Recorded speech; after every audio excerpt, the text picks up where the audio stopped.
Alright, first I'm going to start off by asking everybody who has one of these types of currencies in their wallet right now.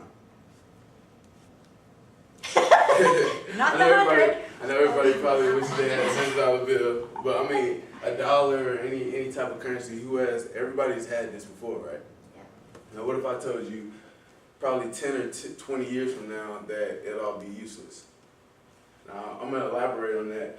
Basically, I'm not saying you're going to be broke by having this. I'm saying that what if all your currency was digital from 10 to 20 years from now?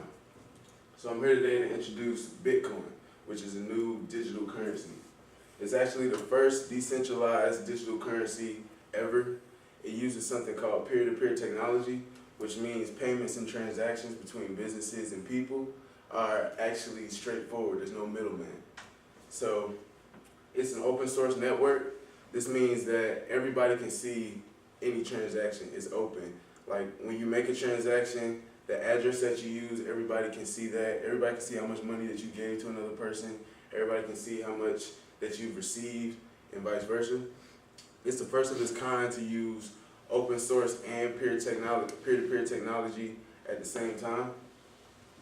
The core developers of Bitcoin are Satoshi Nakamoto, Gavin Anderson, Peter Willie, Neil Schneider, Gregory Maxwell, and Vladimir J. von der Leyen. All right, how Bitcoin works is actually very simple. You start off as a miner, and the mining program is actually free.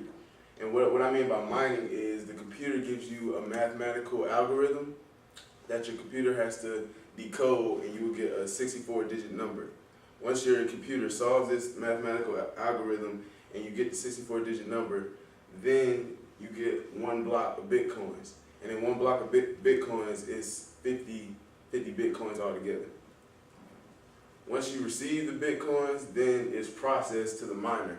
And during the processing period, it's actually making sure that it's going to the right person, meaning that it's not going to anybody else. Nobody can come in and take your Bitcoins after it's been mined. It takes about 10 minutes. Usually people are mad about it, but it actually helps the process because it makes sure that it goes straight to your account and it's your property. And then it's wired to the account, and then the user can verify it to make sure that they have all their Bitcoins. And then you can use it to make purchases through BitPay, which is a online source that you can use to send Bitcoins to any person in any part of the country, or you can just do peer-to-peer. That's still an option.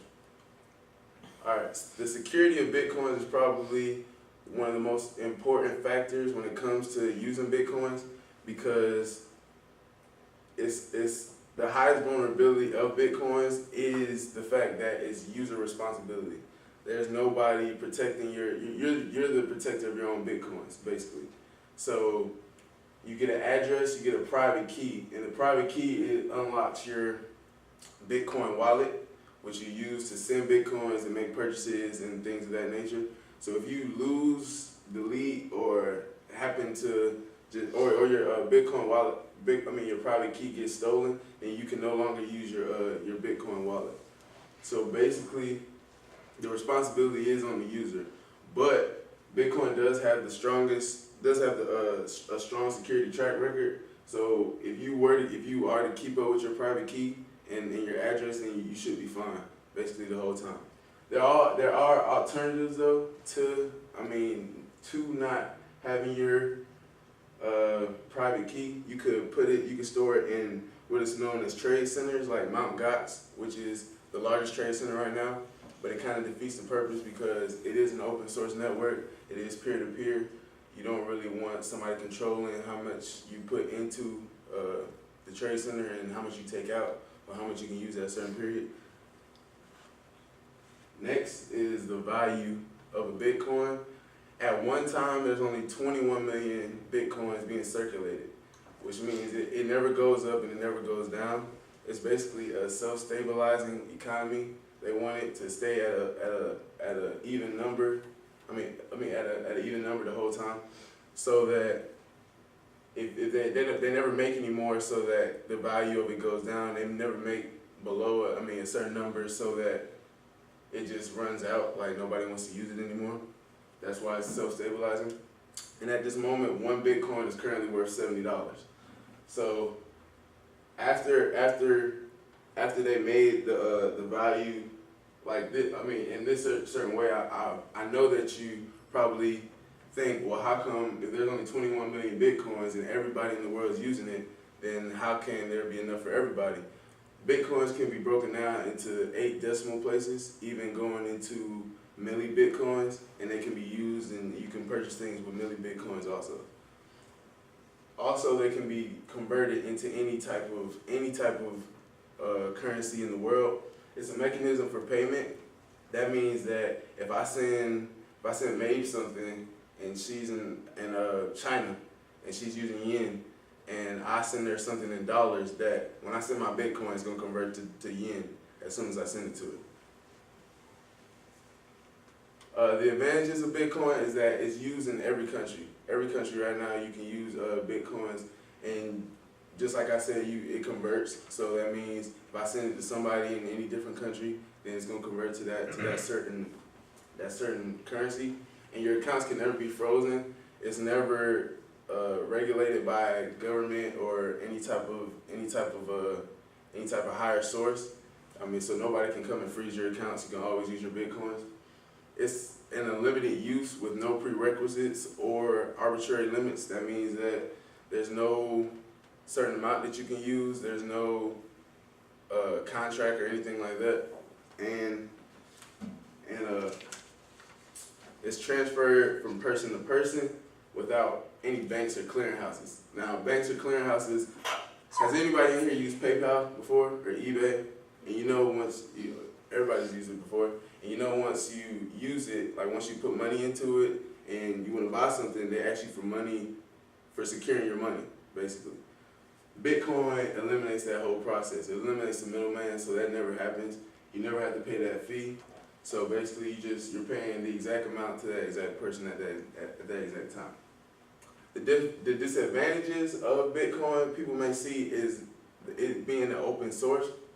Basically, businesses in general, I mean businesses as a whole, they probably don't want everybody seeing how much they send to another business or what kind of business they're doing. So, but you can mask your identity using a program called Tor. So you don't have to worry about anybody looking at how much you're sending or how much you're sending. It's basically all about protection and all about protecting your Bitcoins at that time. The possibility of losing your Bitcoins, a lot of people are probably worried about that. But if you keep up with your private key, then that should never really be a problem. The private key is basically the main focus in keeping your Bitcoins protected. You never want your private key to get out. The possibility of acceptance. Bitcoin right now is growing. It's growing. Every business is using Bitcoin, but there are more and more businesses starting to use Bitcoin. So the possibility of it being accepted is probably lower at this moment. But as years go on, then it's going to rise and rise and rise until almost everybody's using it. Common misconceptions about Bitcoin is that it's a get-rich-quick scheme. Like if I become a miner, then I'll never have to work again because I can just keep mining Bitcoins and getting money. Well, it really doesn't work like that. It's actually you putting work in and you putting your money into it. It's an investment, and you get out of it what you put in, basically. It's not a loophole in the market economy. It's a digital form of currency that you use to make transactions. It's not something that you can just use to store your money away, and it's not a sure investment. The value of Bitcoins can go down, but at this moment it is rising and rising due to how many people are starting to come into using Bitcoins. It's just like any other currency. The value can go up or down depending on how many people are using it, and more people are using it every day. So the impact of Bitcoins right now. Right now in Canada, they have introduced something called Mint Chip, which is also a digital currency, and it was introduced in 2012, and it has a lot of philosophies that come from Bitcoin, and it's basically something that came off of the impact that Bitcoin had. So they use it in their new currency right now. I'm going to show you a clip from a CEO of a business called Memory Dealers, and he's a Bitcoin investor. Alternative asset class.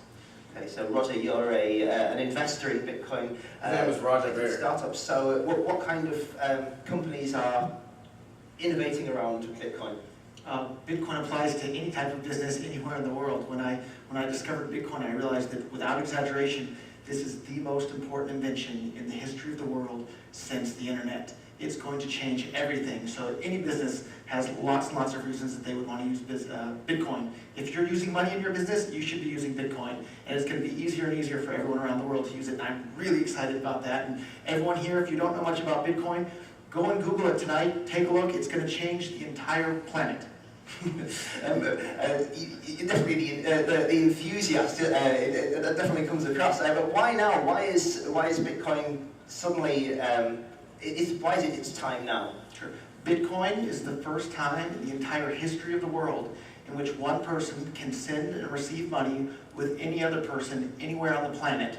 It doesn't matter if they have a bank account, it doesn't matter if they have credit cards, it doesn't matter about anything at all. If you have access to the internet and a computing device, you can now send and receive payment with anyone else, anywhere in the world, and it's impossible for anyone to block you from sending or receiving that payment. It's impossible for anyone to freeze your account. It's impossible for any third party to interject themselves into that transaction in any way whatsoever. And that's never existed before in the entire history of the world, and it's going to change everything. You said. So he's actually an enthusiast, and he's an investor, a big investor in Bitcoin. His company focuses on hardware and is making a lot of money at this moment.